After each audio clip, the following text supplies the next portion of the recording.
The night was quiet in the small desert town of Ravensfield. Only the wind spoke, whispering through dry sand and broken fences. In that silence, Ethan Cole, a young mechanic, sat on the roof of his garage watching the stars. He wasn't rich, not even lucky, just a dreamer who fixed engines by day and listened to the sky by night. Ethan always believed something was out there. He built an old radio scanner from junk parts, hoping one day to catch something more than static. Every night he tuned the dial, eyes half closed, waiting for a miracle. Most nights were empty, but this night was different. At 2:47 a.m., the scanner cracked with a strange hum. Then a voice. "Help, man, help." Ethan froze. The voice was soft, shaky, and not human. It sounded like someone was drowning inside static, reaching for air. His heart raced. He leaned closer. "Hello? Who's there?" "Save my mom, please." Then silence. Ethan blinked at the radio. He replayed the sound, checked the wires, nothing. But the message burned into his mind. "Save my mom." The voice wasn't from Earth. He was sure of it.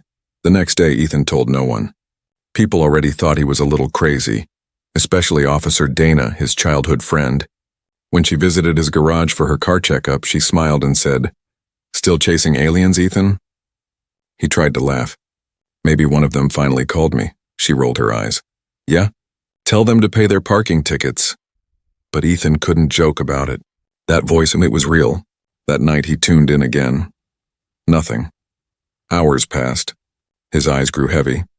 At 3:10 a.m., the radio light flickered again. Man, they took her. Help." Ethan jumped up. "Who are you? Where are you?" Static hissed. Then a whisper. "She's with that man. You must hurry." The radio sparked and a flash of blue light filled the garage. The power cut out. When Ethan opened his eyes, his scanner was smoking, and his entire screen showed a symbol, 3 circles inside a triangle, glowing faintly. He didn't understand what it meant. But deep inside, something told him this was not random. It was a call for help. The next morning, Ethan drove to Red Dune Hill, a restricted area near an old satellite base. He believed the signal came from there. The coordinates matched the symbol on his scanner. But the base was sealed with government signs. "Keep out. Property of Aurora Labs." He parked far away and hiked up the hill. As he climbed, he noticed strange burn marks on the ground, like a ship had landed there recently. And then he saw it. A metallic sphere half buried in sand, glowing faintly blue. Ethan's breath stopped. He walked closer, slow, cautious. The air around it felt alive, like electricity. Suddenly, the sphere opened with a hiss. A small figure crawled out, pale skin, silver eyes, thin and trembling. It was a young alien girl, barely older than a human child. She looked terrified. Her hands shook as she tried to speak. Man, are you Ethan?" He stepped back, stunned. "You can talk? I called you. Please, I saved my mom." Ethan knelt beside her. "What happened? Where is she?" "They took her. Your people. She's with that man." Tears formed in her strange, shining eyes. "If you save her, I'll serve you forever. I promise." Ethan's heart pounded. None of this made sense, but he could see her pain was real. Someone, or something, had taken her mother. Before he could reply, a helicopter sound roared above. A blinding light hit them. Soldiers shouted through megaphones, "Step away from the object." "Hands where we can see them." Ethan shielded the alien girl. The soldiers surrounded them. Dana was there, his friend, looking shocked. "Ethan," she yelled, "what have you done?" He looked at her, desperate. "She's just a child." "She needs help!" The girl clung to his arm, whispering, "Don't let them take me, please." The soldiers moved closer. Ethan had no choice. He grabbed the girl's hand and ran into the dunes as bullets hit the sand around them. The helicopter followed, its light chasing them through the dark. Ethan didn't know where they were running, only that he had made a promise. To protect her, to save her mother, to uncover the truth. As the desert swallowed them in darkness, the radio in his backpack turned on by itself. "Ethan Cole, you are not supposed to be part of this." Then it went dead. The desert night was alive with chaos. The helicopter's light cut through the darkness like a burning eye searching for prey. Ethan ran, holding the alien girl's trembling hand, feeling his lungs burn with every breath. Sand whipped around them, and the sound of shouting soldiers echoed behind. "Keep running," he shouted. The girl stumbled but didn't let go. Her silver eyes glowed faintly in the dark, guiding them like stars. After several minutes, they reached an old mining tunnel hidden behind the rocks. Ethan pulled her inside just as the helicopter passed overhead. Both of them collapsed on the cold ground, gasping. "Are you hurt?" Ethan asked. The girl shook her head slowly. "No, but they will find us soon. They are tracking me. Who are they?" he whispered. She looked at him, voice soft but filled with fear. "Humans, men in black suits. One of them took my mother." She called him that man. Ethan frowned. "That man?" She nodded. "He promised peace but lied. He took her to study her mind." Ethan's stomach twisted. Government experiments? It sounded impossible, yet deep inside he knew it wasn't. Aurora Labs had always been secretive. Maybe too secretive. The girl placed her hand on her chest. "My name is Aria. I came from the Kalari system. My people watch your planet, but we never hurt anyone. My mother came to warn humans about a storm, a great danger. But they captured her." Ethan listened, stunned. "A storm?" "Yes," she said. "A wave of dark matter that eats stars. It's coming to your solar system. My mother was trying to stop it." Ethan rubbed his forehead. "You mean the end of the world?" Aria nodded slowly. "Unless we stop it together." Outside, the wind howled again. Ethan checked his backpack. The radio inside had gone silent, but its screen still showed the glowing triangle symbol. He pointed to it. "Is this from your ship?" She leaned closer and touched the screen. It reacted, flickering to life. A small map appeared, showing a blinking red dot deep in the desert. "That's her," Aria said quietly. "My mother. They are keeping her there." Ethan stared at the map.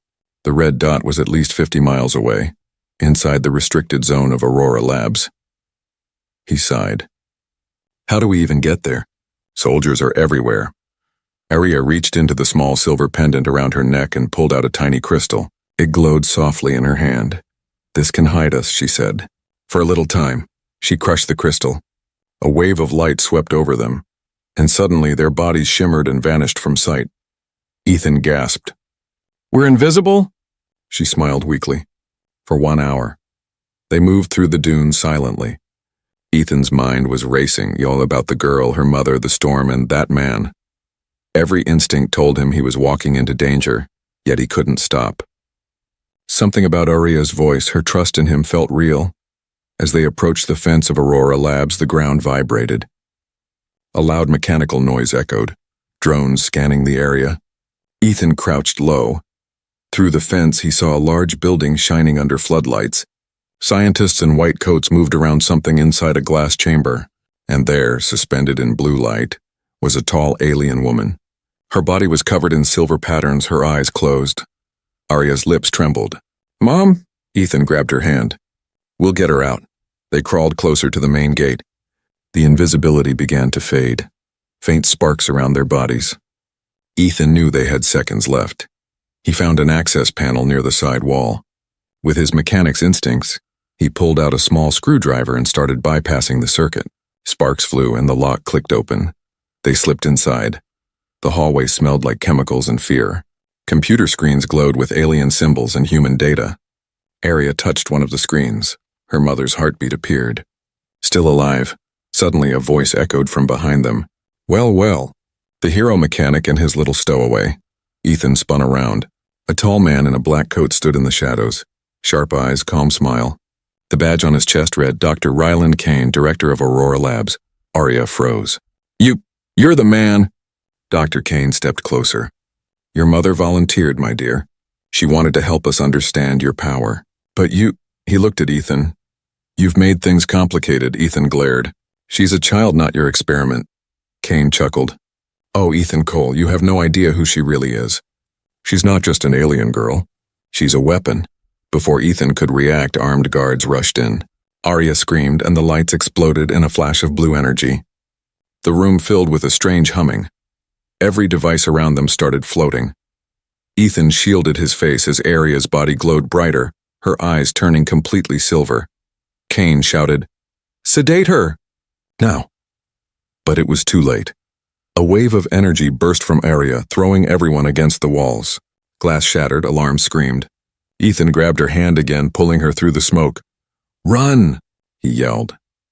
They disappeared down the hallway, chased by sirens, as Dr. Kane smiled darkly behind the glass, whispering to himself, "Let her run.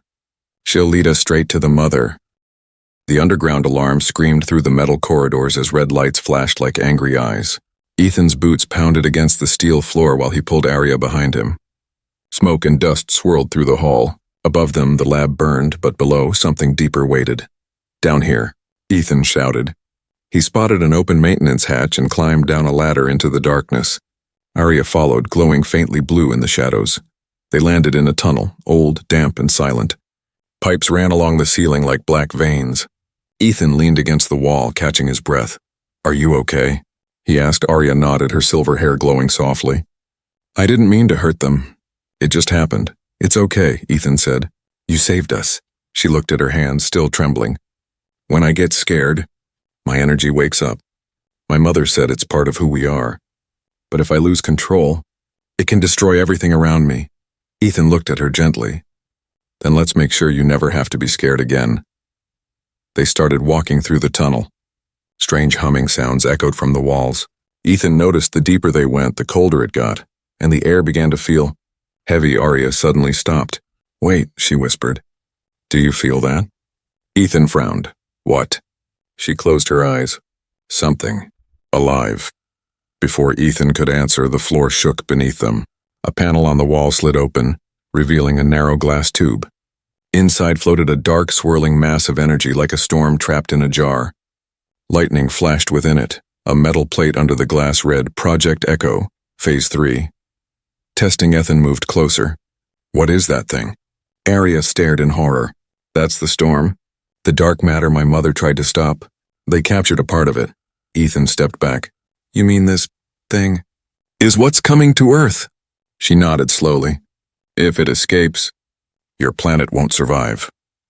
Before Ethan could react, a mechanical voice boomed through hidden speakers. "Unauthorized access detected.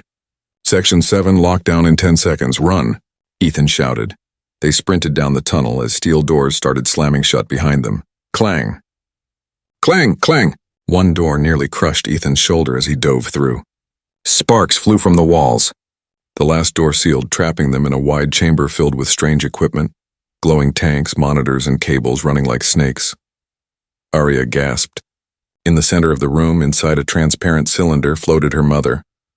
Her body was surrounded by light, eyes closed, breathing slowly. "Mom," Arya screamed, running to the glass. "Mom, wake up!" Ethan looked around for a way to open the chamber. He found a control panel full of strange buttons and alien symbols mixed with English words. One line blinked, "Subject link active. Do not disconnect." He touched the screen, and it suddenly came alive, showing 2 heartbeats, Arya's and her mother's. "They're connected," Ethan said softly. "If we pull the power, she could die." Arya pressed her forehead against the glass. "Mom, I'm here." Then, a whisper filled the air, soft and weak, coming from hidden speakers. "Arya, my little light." Arya gasped. "Mom!" "You can hear me." "Yes, but I don't have much time. They use my energy to control the storm. The man, Kane, he wants to use it as a weapon." Ethan clenched his fists. "We have to get you out." "No," her mother said sadly. "If you free me, the storm will wake. You must shut it down from the core." Arya's eyes filled with tears. "But you'll promise me," the voice broke. "Promise me you'll finish what I started." Before Arya could reply, the monitors exploded. The lights went dark. A cold mechanical laugh echoed through hidden speakers. "Touching reunion," Dr. Kane's voice said. "But I'm afraid it's over." Ethan looked up at the cameras. "What do you want from her?" "Power, Mr. Cole, the kind your machines could never create. With her mother's energy, we can reshape worlds, imagine." "A son in our hands," Arya screamed. "You'll destroy everything." "Sacrifice is part of progress," Kane replied calmly. "Now be good children and stay put. I'll send someone to escort you back upstairs." The speaker went silent. The sound of metal footsteps filled the tunnel outside, approaching fast. Ethan grabbed a wrench from a nearby table. "We're not waiting," he turned to Arya. You said there's a core? She nodded, wiping her tears. Yes, beneath this lab. But it's guarded. Then we'll find a way. They ran toward a side door marked Core Access, authorized personnel only. Ethan smashed the control panel with the wrench, and the door opened, revealing a spiraling staircase leading deep underground. As they started down, Arya looked back one last time. Through the shattered glass, her mother's faint smile glowed in the light. Go, my daughter. Save them all. Tears rolled down Arya's cheeks. I will, Mom. Ethan placed a hand on her shoulder. We'll bring her back. I promise. And together, they descended into the darkness, where the real secret of Aurora Labs waited. The staircase spiraled down like a metal snake, winding deep under the desert. Each step echoed through the darkness. Ethan held a flickering flashlight and Arya followed close behind, her glowing eyes lighting the path like silver lanterns. Neither spoke. The silence was heavy, the kind that pressed against your chest. Finally, Ethan whispered, How deep does this place go? Arya's voice was calm but sad. All the way to the planet's heart. That's where the core is and then where the storm sleeps. They reached the bottom. The tunnel opened into a massive underground chamber. Ethan stopped, staring in disbelief. Before them floated a giant sphere of blue energy suspended in midair by thick metal arms. Lightning danced across its surface. Around it, machines hummed like an angry choir. The entire room glowed with eerie, pulsating light. At the center of the storm, something moved, a shadow twisting within the blue glow. Arya whispered, That's it. The dark matter seed. Ethan frowned. It's alive? She nodded slowly. It feeds on fear and power. My mother trapped it, but Kane's machines are waking it again. As if hearing her words, the storm pulsed. A low, deep hum that made the ground tremble. Ethan felt his chest tighten like the air itself was alive and watching him. He gripped the railing. So how do we shut it down? Arya pointed toward the control platform above them, a round station surrounded by blue screens and strange alien runes. We must overload the containment field. But if we do that... She paused. Ethan looked at her. What happens? Arya met his eyes. It will try to escape, and it will come for me first. They climbed the metal stairs toward the platform. Ethan's flashlight flickered and died. The air grew colder. Every sound echoed. Their footsteps, the hum of machines, even their breaths. When they reached the top, Ethan examined the console. It was half human, half alien, glowing keys floating above a black surface. He touched one and it reacted, showing moving symbols. He frowned. I can't read this. Arya stepped beside him. Her hand glowed as she touched the screen. I can. Symbols shifted into English words. Energy channel active, core stable. Lockdown mode. Enabled. Ethan said, Can we break the lockdown? She nodded. Yes, but once I start, Kane will know we're here. Ethan gave a quick smile. Then let's give him a reason to panic. Arya closed her eyes. Her hands began to glow, merging with the console. Energy pulsed from her body into the system. The chamber lights flickered and warning alarms began to blare. Containment breach detected. System override in progress. The storm below stirred like a living beast. Dark tendrils of energy lashed out, striking the walls. The sound was deafening. Ethan held onto the railing. Arya, hurry. Her voice trembled. Almost there. Suddenly, the door behind them burst open. Dr. Kane stepped through, surrounded by soldiers in black armor. His coat swayed as he walked, calm as ever, even as the lab shook around him. Mr. Cole, he said smoothly, you really don't understand what you're doing. Ethan raised a wrench. I don't care. I'm stopping this, Kane smiled faintly. You're not stopping anything. You're waking it, he snapped his fingers. The soldiers raised their weapons. Arya screamed, releasing a burst of light that threw everyone back. The room filled with glowing dust and blue fire. When the smoke cleared, Kane was standing at the edge of the platform, his face lit by the storm below.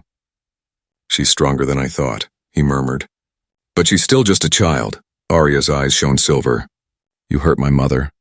You used her, Kane smirked. Your mother chose this. She wanted to protect you. But now, he pointed to the storm. Now it wants you. The sphere below roared, a deep, hungry sound. The shadow inside began to twist into shape. Two glowing red eyes appeared in the center. Ethan grabbed Arya's hand. We need to go. But Arya shook her head. If I run, it will follow. I have to finish this. She turned back to the console, her whole body glowing bright blue. Her voice echoed with power. By the light of Kalari, I seal the storm. Energy burst from her palms, spreading through the machines. Sparks rained down. The sphere screamed like a living creature.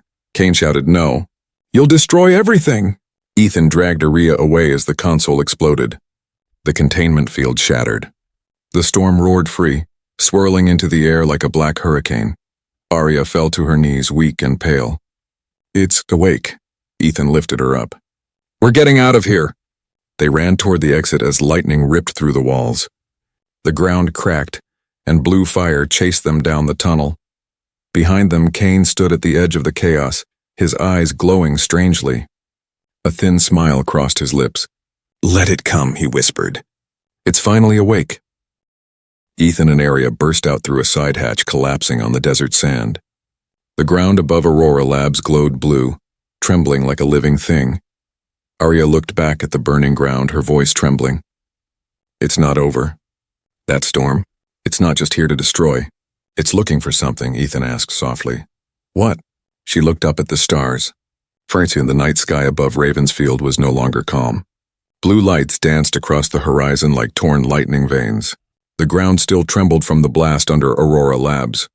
Dust rose from the desert as if the earth itself was breathing. Ethan and Arya stood beside his old truck, both covered in ash and sweat. The glow from the underground had dimmed, but the danger hadn't. Ethan's hands shook as he poured water on his face. "You okay?" Arya nodded weakly. "It's gone quiet, but not dead. The storm is watching us now." Ethan frowned. "Watching?" She looked up at the sky, her silver eyes reflecting the stars. "It's linked to me. It can feel where I am. That's why Kane wanted me, to control it through me." Ethan rubbed the back of his neck, confused and angry. "Why you? Out of all the galaxies, why send a child?" Arya turned toward him, her voice barely a whisper. "Because I'm not just her daughter. I'm the key that can destroy or awaken the storm." Ethan's eyes widened. "What do you mean?" Arya walked closer, her steps soft on the sand. "My mother?" She wasn't just a scientist. She was a guardian of the core worlds. When she came to Earth, she carried part of the storm inside her, to seal it. When I was born, that part passed to me. She touched her chest lightly. "The energy inside me is the same as the storm. If I lose control, it will spread faster than light. That's why Kane said I'm a weapon." Ethan stared at her, speechless.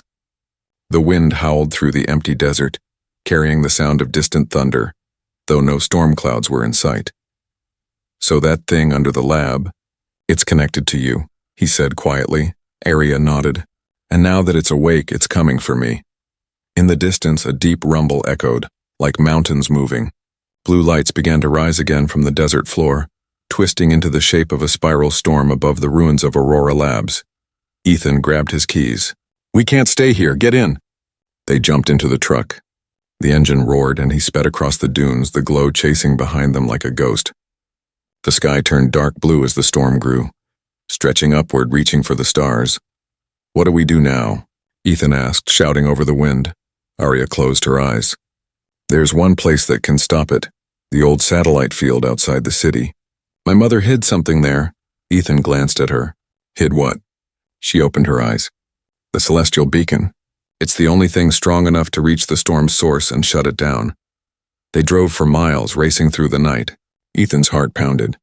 Every few minutes he looked at Arya. She sat quietly, her hair glowing in the dark, her face calm but full of sorrow. Finally, they reached the abandoned satellite field.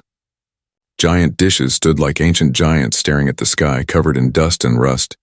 Ethan parked and grabbed a flashlight. "So where do we start?" Arya stepped out of the truck and placed her hand on the nearest dish. Instantly, lines of blue light ran through the metal, spreading across all the satellites. The air shimmered. "This place remembers her," Arya whispered. "She built it with human hands, but powered it with Kalari light." Suddenly, the ground shook again. Ethan turned toward the horizon. A wave of blue dust was moving fast toward them. The storm had found them. Arya's voice trembled. "It's too close. I need to activate the beacon now." She walked toward the main control tower. The door opened on its own, glowing faintly. Inside, old machines hummed to life one by one. Ethan followed, his wrench in hand. "Tell me what to do." "Keep the power lines connected," she said quickly. "If one breaks, the beacon will collapse." Arya stood at the center of the room. Her eyes turned completely silver. Energy flowed from her hands into the machines. Outside, the satellites began to rotate, all aiming toward the sky. Ethan ran between panels, reconnecting cables as sparks flew. "It's working." Then, a voice echoed through the static speakers. "Ethan Cole, did you really think you could stop me?" Ethan froze. "Kane." The screens flickered, showing Dr. Rylan Kane's face. His eyes were glowing with the same blue energy as the storm. "You brought her exactly where I wanted. The beacon doesn't destroy the storm. It opens the gate for it." Arya's concentration broke. "No, he's lying." Kane smiled coldly. "Your mother tried to stop me. She failed. Now I'll finish what she started, and use you to merge our worlds." The screens went dark. Arya looked terrified. "He's inside the storm. He's part of it now." Ethan tightened his grip on the wrench. "Then we'll pull him out of it." The machines around them began to overload. Lightning danced across the antennas outside. The sky split open, a giant rift forming above them. Arya cried out in pain, clutching her chest. "It's calling me. I can feel it." Ethan caught her as she fell to her knees. "You're not going anywhere, Arya. Not while I'm still breathing." She looked up, her voice breaking. "If it reaches me, the whole planet will fall." He stared into her glowing eyes, determination burning in his. "Then we fight it. Together." Outside, the beacon blazed with light, shooting a beam into the heavens. The storm roared back, and the desert shook like the world was tearing apart. The ground trembled like a beating heart beneath them. The celestial beacon blazed brighter than the sun, shooting a column of blue light into the sky. Above it, the storm had opened, a swirling black rift tearing through the clouds, lightning flashing within its center like eyes full of rage. Ethan shielded his face from the wind. "Arya, what's happening?" Arya stood in the middle of the beacon platform, her silver hair flying wildly. Her body glowed like living starlight. "The storm is merging with the beacon's power. Kane is controlling it." Ethan yelled over the roaring wind, "Then turn it off." "I can't," she cried. "It's not responding. The storm is too strong, it's feeding on me." The beam above them suddenly changed color, from blue to deep crimson. The rift widened, and from inside it came shapes, shadow-like beings, twisting and screaming, as if made of smoke and metal. Their eyes glowed red as they began to descend toward Earth. Ethan stared in shock. "What are those things?" Arya's voice shook. "Echoes, pieces of the storm. They destroy everything they touch." The first echo hit the ground, melting the sand to glass. Ethan grabbed a metal pipe from the ground. "We can't fight ghosts." "They're not ghosts," Arya said, holding out her hand. Energy swirled around her fingers. "They're fragments of my world's pain." She launched a burst of blue light, hitting one of the creatures. It screamed and vanished into mist. The others hesitated, circling above. Ethan ran to her side. "If you keep doing that, you'll burn yourself out." "I have to," she whispered. "If the storm wins, Earth will become like my home, empty." A new voice filled the air, calm, smooth, and cold. "You can't stop evolution, Ethan." Ethan looked around. "Kane!" Dr. Kane appeared inside the beam of light above the beacon. His body floated like a shadow made of fire and lightning. His human form was gone. Now he looked like something beyond human, glowing veins of energy running across his face. He smiled. "I told you, the storm isn't your enemy. It's the next step. And with her," he pointed at Arya, "we will create a new world." Ethan shouted, "You're insane. You'll destroy everything."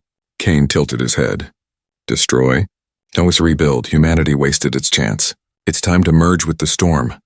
Arya lifted her glowing hands. "You used my mother's heart for this. You twisted her light." Kane's voice deepened, echoing like thunder. "Your mother was weak. You are perfection." Lightning struck the beacon tower. Energy shot through the ground. Ethan was thrown backward, hitting the sand hard. The whole desert lit up. But far beneath the desert, in the ruins of Aurora Labs, a single spark of red energy flickered inside the shadows. The sound of Kane's voice echoed faintly. "This isn't over, Ethan. The storm remembers." 3 months had passed since the night the sky fell. The world remembered it as the Blue Dawn. People said it was a strange solar storm. Others whispered about aliens.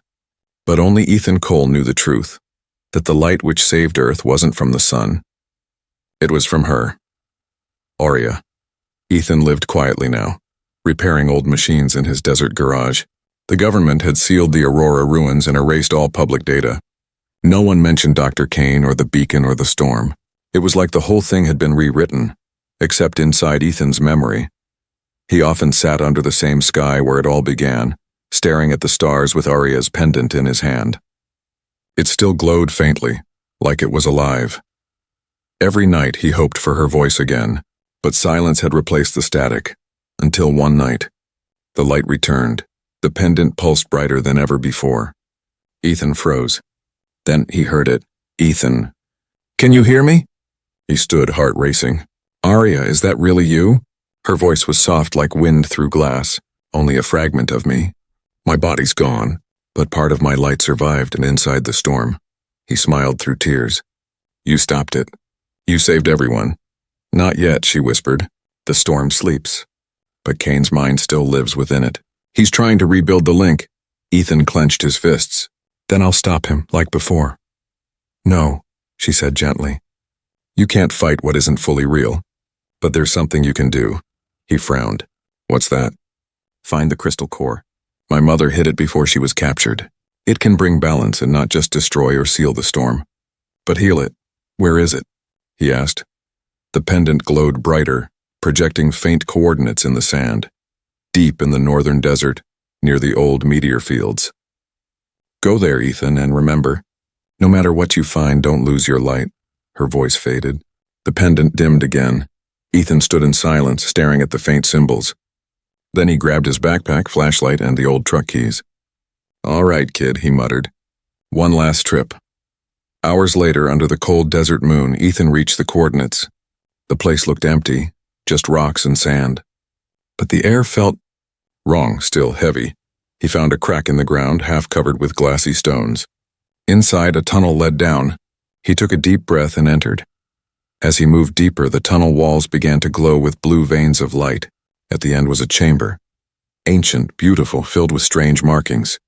Floating in the center was a crystal heart, beating slowly like it was alive. Ethan stepped closer. The crystal pulsed when it sensed him. Then a voice echoed, not Aurea's this time. You shouldn't have come, Mr. Cole. Ethan turned sharply. Out of the shadows stepped Dr. Rylan Kane, but he wasn't fully human anymore. His eyes glowed red, his body flickering like a glitch. The storm's energy ran through him like living veins. Ethan stepped back. You survived, Kane smiled faintly. I evolved. Thanks to your little friend's sacrifice, you used her. Ethan shouted. She gave her life to stop you. Kane raised his hand and the air crackled. She didn't stop me. She made me stronger. The storm was never about destruction. It was about rebirth. And now we finished what she started. The chamber shook. The crystal heart glowed violently. Ethan shielded his eyes as Kane walked toward it. When this heart merges with me, I'll become the bridge between worlds, Kane said. No more barriers between human and cosmic. Ethan grabbed a metal rod from the floor. Not while I'm here. He charged forward, swinging with everything he had. The rod hit Kane, but instead of hurting him, it passed through his body like smoke. Kane smirked. You can't fight light with metal. Maybe not, Ethan said, pulling Aurea's pendant from his pocket. But I can fight it with hers. He pressed the pendant against the crystal heart. The entire room exploded in blue fire. The storm's energy screamed, shaking the earth. Kane howled, No! You can't. The light consumed him, tearing his form apart. His last words echoed like thunder. You think you saved them? But she's part of it now. Then a silence. The chamber's light dimmed to a soft glow. The crystal floated gently before Ethan. Within its glow, he saw something. A familiar shape. A face, Aurea's. She smiled softly. You kept your promise. Ethan's eyes filled with tears. You're real? Not the same, she said. But free. The storm is calm now. The worlds are safe. He reached out, touching the glowing surface. You don't have to go again. Stay with me.